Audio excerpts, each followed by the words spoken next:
Evening. First up, CARICOM draws a firm line. Community platforms will not be used to advance Venezuela's claim over the Essequibo. Tonight, a powerful statement of solidarity with Guyana and the backstory behind President Ali's urgent letter to the bloc. Then, a father buries his son and pleads for justice. Shemar Benjamin, a young welder from Charlestown, is the man shot dead on North Road last Sunday. A grieving father speaks and a killer is still walking free. Plus, 80 days behind bars for a crime he never committed. A Kuru Kururu man walks out of the High Court with $8 million in damages after a judge rules the Guyana Police Force violated his constitutional rights from the moment they arrested him. Meanwhile, shipping fees, long waits, and rising prices. The government is pushing back against shipping companies over demurrage charges, proposing 21 days notice before penalties kick in.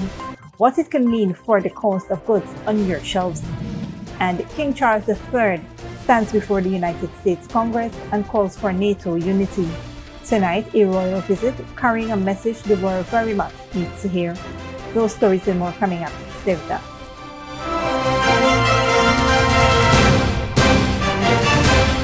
Welcome to this broadcast of Channel 2's Headline News Update for April 29th, 2026. I'm Bibi Bacchus. Thank you for joining us. First up, the Caribbean community has sent a clear message to its member states.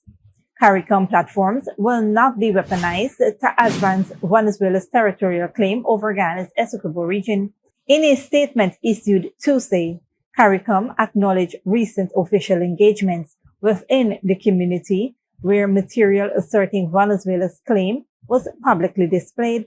The bloc also took note of President Dr. Mohamed Irfaan Ali's April 28th letter, which expressed Ghana's grave concern over the developments. CARICOM was formed.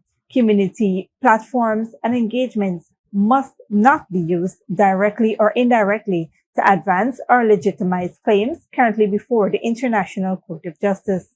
While acknowledging each member state's sovereign right to conduct bilateral relations, CARICOM stressed that such engagements must remain consistent with collective commitments under the revised Treaty of Chaguaramas, the binding legal instrument governing the bloc. Member states, the community added, must uphold international law, respect judicial process, and maintain good neighborly relations. The statement follows concerns about engagements involving Venezuela's acting president, Delcy Rodriguez, during which pro-Venezuelan Essequibo material was openly displayed.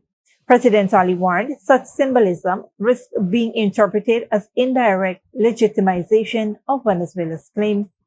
CARICOM reaffirmed its unwavering support for Guyana's sovereignty and territorial integrity, backing the Georgetown pursuit of a final ICJ ruling confirming the validity of the 1899 arbitral award establishing the Guyana-Venezuela boundary. On a different note, the government is looking at changing shipping rules to help businesses pay less when bringing goods into Guyana. Right now, many importers are being charged high demurrage fees, which are extra penalties from shipping companies when containers stay at the port too long. Some businesses say they are even forced to pay these fees in advance, creating cash flow problems and driving up the price of goods for consumers. To address this, the government wants to stop shipping companies from charging advance demurrage. It proposes that businesses receive 21 days notice before the fees begin, instead of the current 3-day period used at many ports. Minister of Public Utilities and Aviation, Deodat Indar, says the move could help lower import costs and make prices more stable for consumers. The issue was discussed during a meeting among government, shipping companies, brokers, and importers, during which concerns were also raised about delays caused by crowded ports, limited infrastructure, customs holdups, paperwork errors, and shortages of marine pilots. While the proposed changes could bring relief to businesses, officials warned that shipping companies may respond by raising freight charges or reducing the number of vessels calling at Guyana. The government says it is still consulting with stakeholders before finalizing the new policy, which aims to create a fairer and more efficient port system for businesses and consumers alike. In other news, A grieving father is calling for justice after his son was shot and killed during an early morning altercation on North Road, Georgetown on Sunday, April 26. The victim, initially unidentified in police reports, has been named by his father as Shemar Benjamin, a welder fabricator of Charlestown. His father described the loss as heartbreaking, saying no parent should have to bury their child in such circumstances, and is appealing to authorities to bring those responsible to justice. As a father, I would want justice for my child because I don't believe no parent deserve losing a child in such a manner, in such a way. According to police in Regional Division 4A, the incident occurred around 7:45 a.m. on North Road between Alexander and Camp Streets. Benjamin was standing in front of a bar in the area when an altercation broke out between himself and another male who was allegedly armed with a handgun. The confrontation escalated, during which the suspect reportedly dealt Benjamin several blows to the head before a single shot was fired.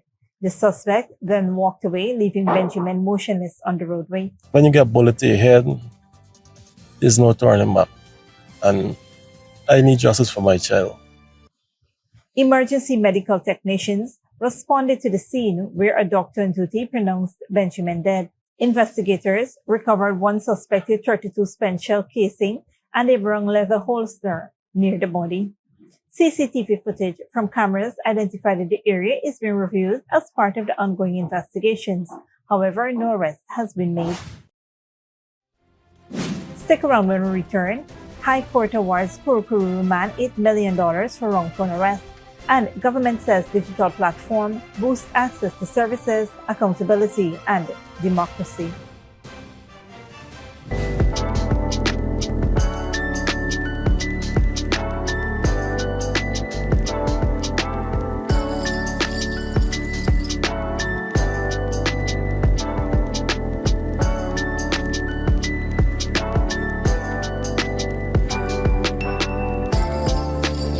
Good girl forget things.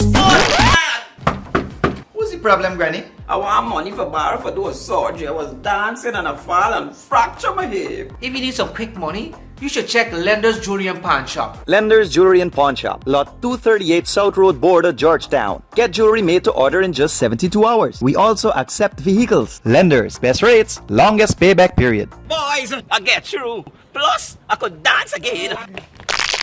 Lender's Jewelry and Pawn Shop.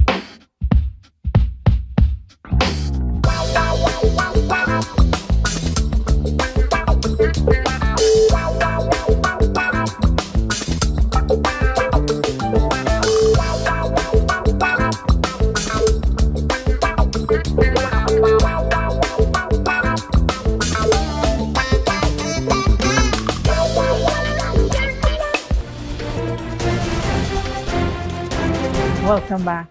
A Kuru Kururu man who was wrongfully arrested and jailed for 80 days has been awarded $8 million in damages after the High Court ruled that members of the Guyana Police Force violated his constitutional rights. Justice Cheryl Isaacs Marcus handed down the ruling on April 24, 2026 in favor of Terrence Sandy, now 25 years old, who sued the state over his unlawful arrest, detention, imprisonment, and malicious prosecution stemming from a 2023 incident. Sandy, who was 22 years at the time of the incident, Sandy, who was 22 years at the time of the incident, was reportedly walking home in Kuru Kururu on June 10, 2023, when police officers detained him and transported him to the Tumiri and Maduini police stations before charging him with break and enter and larceny. He was later remanded to Lusignan prison, where he spent more than 2 months behind bars. After his family retained attorneys, a review of the case file revealed no evidence linking Sandy to the offense, no witness statements identifying him, and no indication that police followed proper procedures before charging him. The Director of Public Prosecutions later advised that the matter be withdrawn and the charges were dismissed in October 2023. In her ruling, Justice Isaacs Marcus found that Sandy had been wrongfully arrested, falsely imprisoned, subjected to inhumane and degrading treatment, and maliciously prosecuted. The court awarded damages for constitutional breaches, loss of income, and legal costs, underscoring what attorneys say is the judiciary's continued zero-tolerance stance on abuse of citizens' rights by state agents.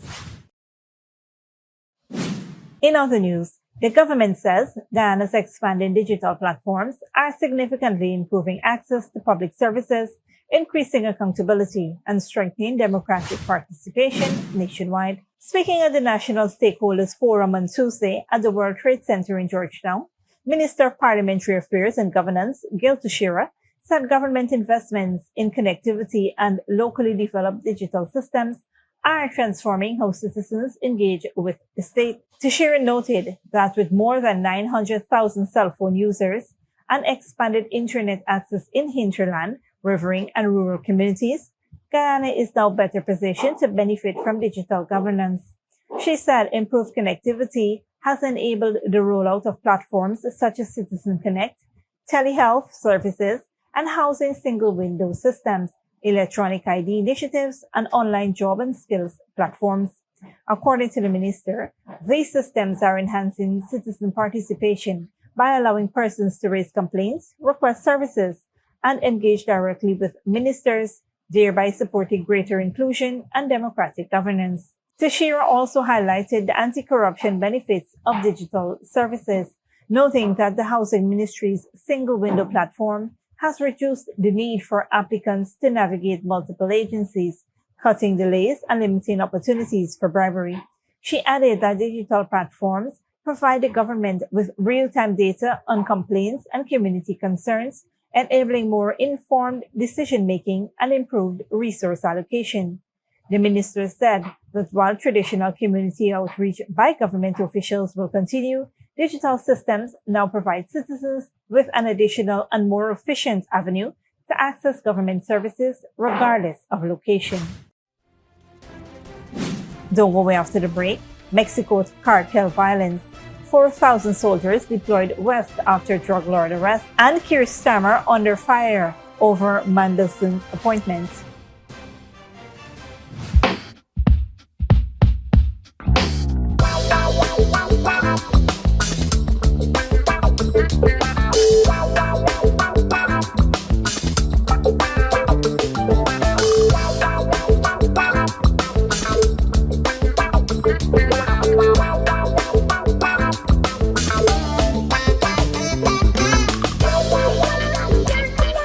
Good girl forget things.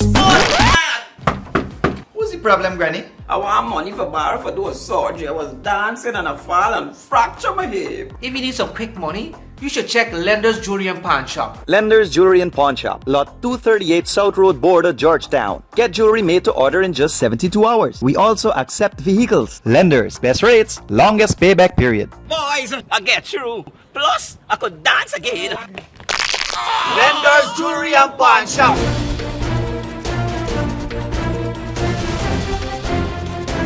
Welcome back. Now we take a look at what's happening in the region and around the world. Good evening, I'm Dominic Gittins tonight. Guyana raises fresh concerns over Venezuela's Essequibo claim as regional tensions persist ahead of court hearings. Mexico deploys troops after cartel-linked violence. Keir Starmer avoids a parliamentary probe, and King Charles calls for unity and support for Ukraine. We will begin in the Caribbean. President Irfan Ali has raised concerns over Desi Rodriguez displaying a map, including Guyana's Essequibo region, during Caribbean meetings. He warned that such symbols risk undermining CARICOM support for Guyana's sovereignty. The dispute remains before the International Court of Justice, with hearings set to begin in May, as tensions persist over Venezuela's territorial claims.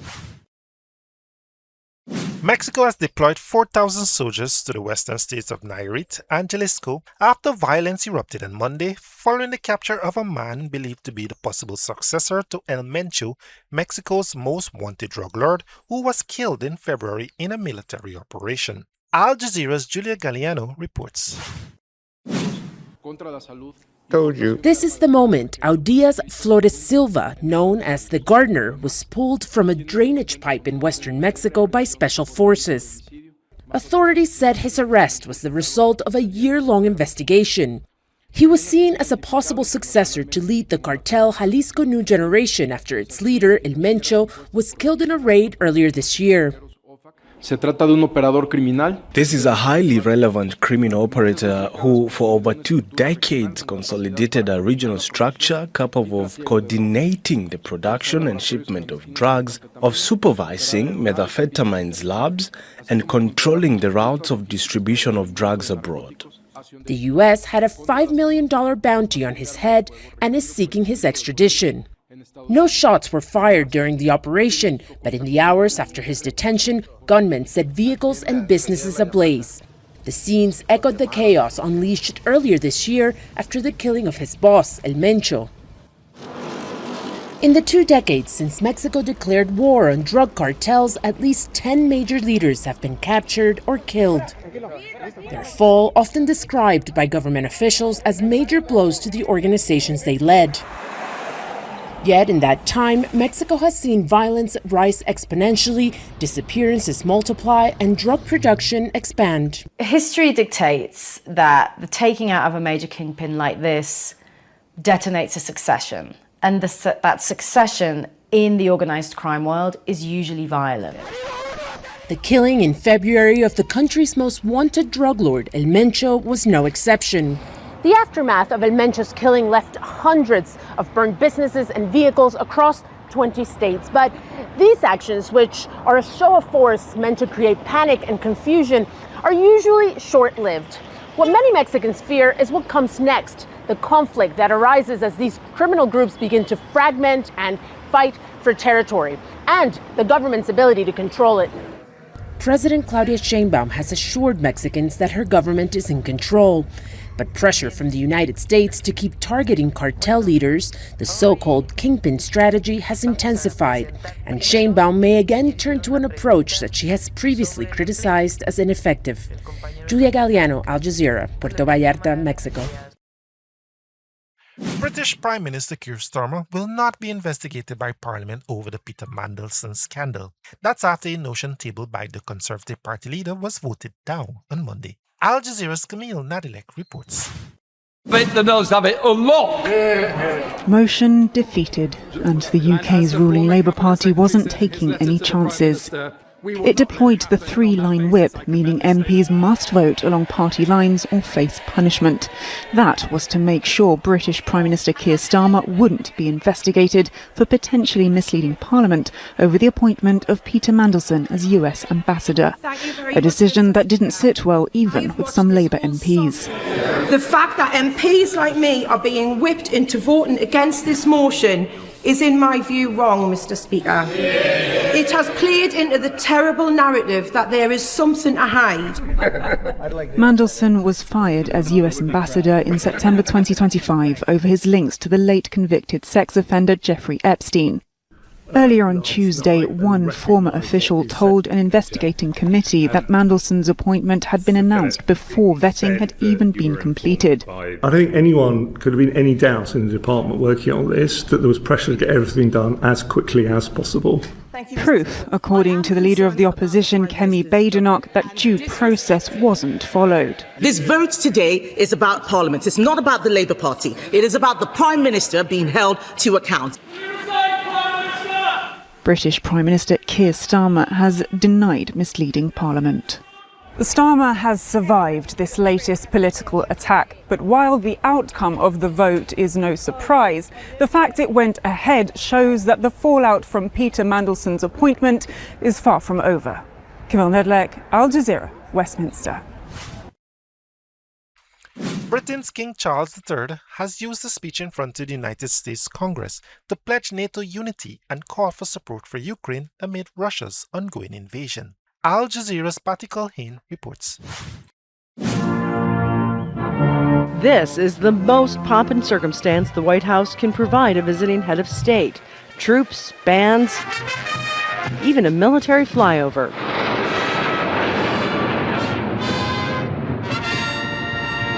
Another opportunity for King Charles III to try and smooth over an increasingly tense relationship between U.S. President Donald Trump, who has expressed anger with British Prime Minister Keir Starmer over his actions during the Iran war.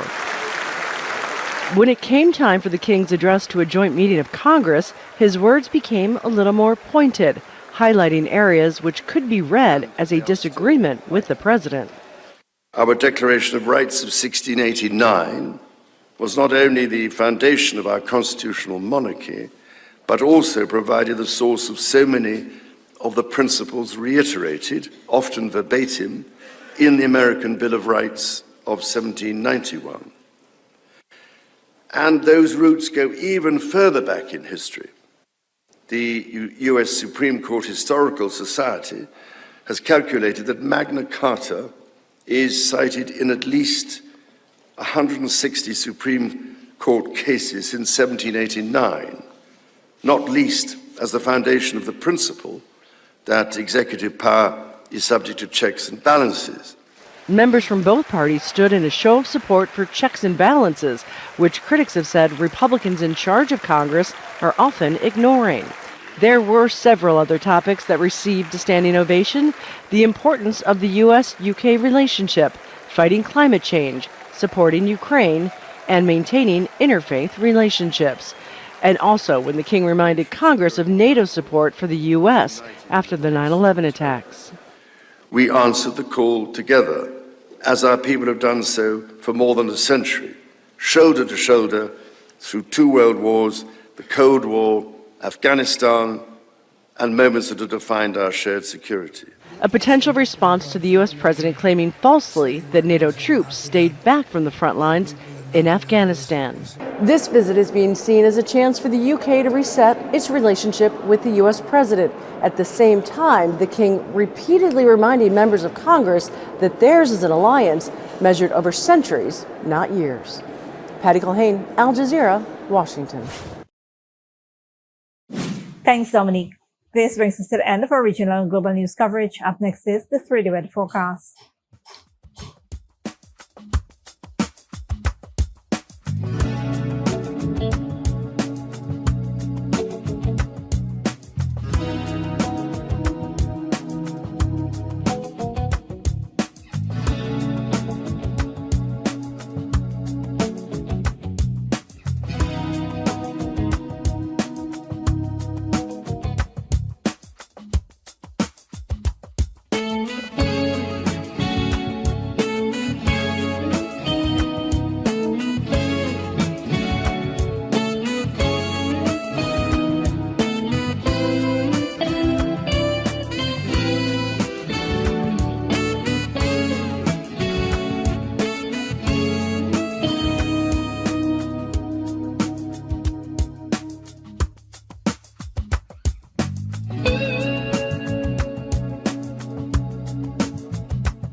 And that's it with Headline News for this Wednesday evening.